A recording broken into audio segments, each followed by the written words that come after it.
ഇപ്പോൾ സമയം കൃത്യം രാത്രി 2 മണി കഴിഞ്ഞ് 17 മിനിറ്റ്. ഫോൺ ഒന്ന് വൈബ്രേറ്റ് ചെയ്തു. റേഞ്ച് പോയിട്ട് മണിക്കൂറുകളായി, എന്നിട്ടും എനിക്കൊരു വോയിസ് നോട്ട് വന്നിരിക്കുന്നു. എൻ്റെ കൈകൾ വിറയ്ക്കുന്നുണ്ടായിരുന്നു.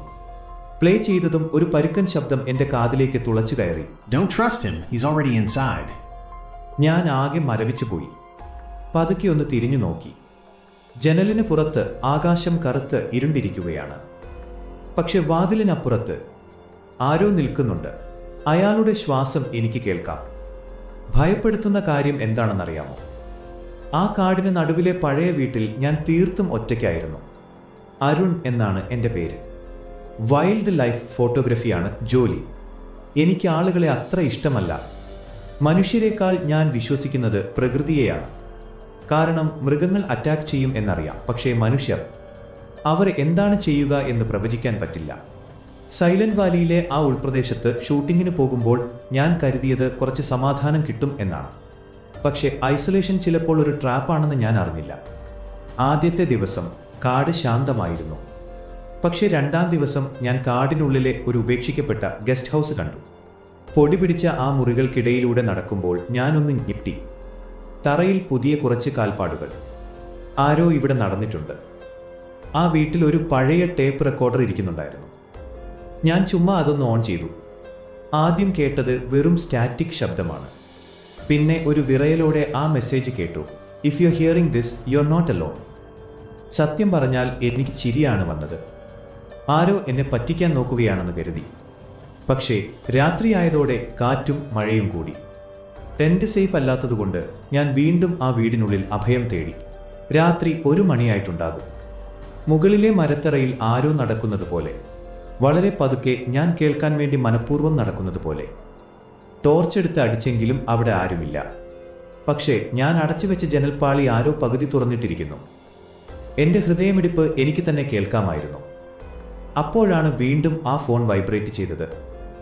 അടുത്ത വോയിസ് നോട്ട് വന്നിരിക്കുന്നു. ഞാൻ പ്ലേ ചെയ്തു. He watches people before he hunts. Arun, പേടിക്കരുത് എന്ന് ഞാൻ മനസ്സിനെ പറഞ്ഞു പഠിപ്പിച്ചു. ഞാൻ ആ ടേപ്പ് റെക്കോർഡർ വീണ്ടും പ്ലേ ചെയ്തു. ഇത്തവണ കേട്ടത് എന്നെ തവർത്തിക്കളഞ്ഞു. നീ കരുതിയത് ഈ സ്ഥലം ആരും കാണാത്ത ഇടമാണെന്നാണോ? എന്നാൽ നിനക്ക് തെറ്റി. ഞാൻ ഞെട്ടിച്ചുറ്റും നോക്കി.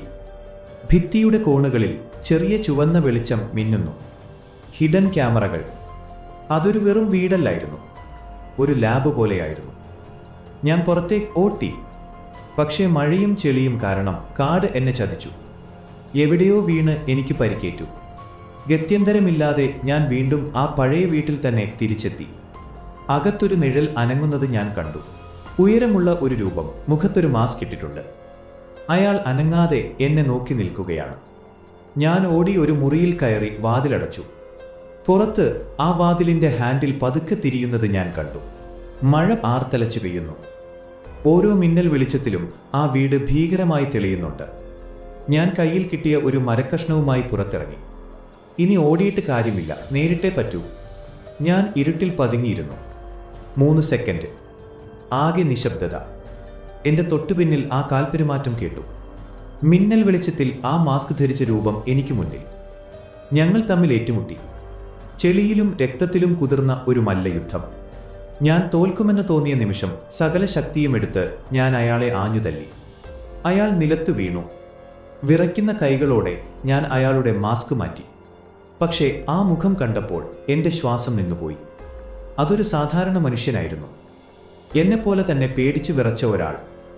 അയാൾ കരഞ്ഞുകൊണ്ട് പറഞ്ഞു, ദയവായി എന്നെ കൊല്ലരുത്. ഞാനും നിങ്ങളെപ്പോലെ ഇവിടെ പെട്ടുപോയതാണ്. അയാൾ നമ്മളെ തമ്മിൽ അടുപ്പിക്കുകയാണ്. അപ്പോഴാണ് എനിക്ക് ആ വലിയ ചതി മനസ്സിലായത്. ഇത് വെറുമൊരു പോരാട്ടമല്ല, അവർ നമ്മളെ വെച്ച് കളിക്കുകയാണ്. എങ്ങനെയൊക്കെയോ ആ രാത്രി ഞാൻ തള്ളി നീക്കി. അടുത്ത ദിവസം രാവിലെ എന്നെ റെസ്ക്യൂ ടീം കണ്ടെത്തി. ഭാഗ്യം കൊണ്ട് ഞാൻ രക്ഷപ്പെട്ടു. പക്ഷേ ആ വീട്ടിൽ പോലീസ് നടത്തിയ പരിശോധനയിൽ ഞെട്ടിപ്പിക്കുന്ന വിവരങ്ങളാണ് പുറത്തുവന്നത്. ഡോക്ടർ രാഘവ് മേനോൻ എന്ന ഒരു സയന്റിസ്റ്റായിരുന്നു ഇതിനു പിന്നിൽ. മനുഷ്യൻ പേടിക്കുമ്പോൾ എങ്ങനെ പെരുമാറുന്നു എന്ന് പഠിക്കാൻ അയാൾ നടത്തിയ പരീക്ഷണം. അയാൾ എവിടെയാണെന്ന് ആർക്കും അറിയില്ല. പോലീസ് എൻ്റെ ക്യാമറയിലെ മെമ്മറി കാർഡ് പരിശോധിച്ചു. അതിൽ അവസാനമായി റെക്കോർഡ് ചെയ്യപ്പെട്ട ഒരു വീഡിയോ ഉണ്ടായിരുന്നു. സമയം പുലർച്ചെ രാത്രി 2 മണി കഴിഞ്ഞ് 17 മിനിറ്റ്. ഭിത്തിയിലെ ഒരു രഹസ്യ വാതിൽ തുറന്ന് ഒരാൾ പുറത്തേക്ക് വരുന്നു. ശാന്തമായ മുഖത്തോടെ അയാൾ ക്യാമറയിലേക്ക് നോക്കി ചിരിച്ചു. ഡോക്ടർ രാഘവ് മേനോൻ. എന്നിട്ട് അയാൾ പറഞ്ഞു, subject survived 36 hours. Fear response exceptional. Next face relocation. അയാൾ പറഞ്ഞത് നെക്സ്റ്റ് ഫേസ് എന്നാണ്. മാസങ്ങൾ കഴിഞ്ഞു. ഹിമാചലിലെ ഒരു ചെറിയ മഞ്ഞ് വീണ മുറി. അവിടെയും അതേ സെറ്റപ്പ്. ഒരു ക്യാമറ, ഒരു ടേപ്പ് റെക്കോർഡർ. ആ റെക്കോർഡർ മെല്ലെ ഓൺ ആകുന്നു. If you hearing this you are not alone. ആ മുറിയുടെ വാതിൽ പുറത്തുനിന്ന് ആരോ പൂട്ടുന്ന ശബ്ദം. ഇല്ല, ഈ പരീക്ഷണം അവസാനിച്ചിട്ടില്ല.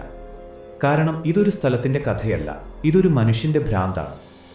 ആ വാതിൽ അടുത്തതായി തുറക്കുന്നത് നിങ്ങളുടെ മുന്നിലാവാം. നിങ്ങളുടെ അഭിപ്രായം കമൻറ്റുകളിൽ രേഖപ്പെടുത്തുക. വീഡിയോ ഇഷ്ടപ്പെട്ടാൽ ലൈക്ക് ചെയ്യാനും ചാനൽ സബ്സ്ക്രൈബ് ചെയ്യാനും മറക്കരുത്. അടുത്ത ഒരു കേസുമായി വീണ്ടും കാണുന്നതുവരെ നന്ദി, നമസ്കാരം.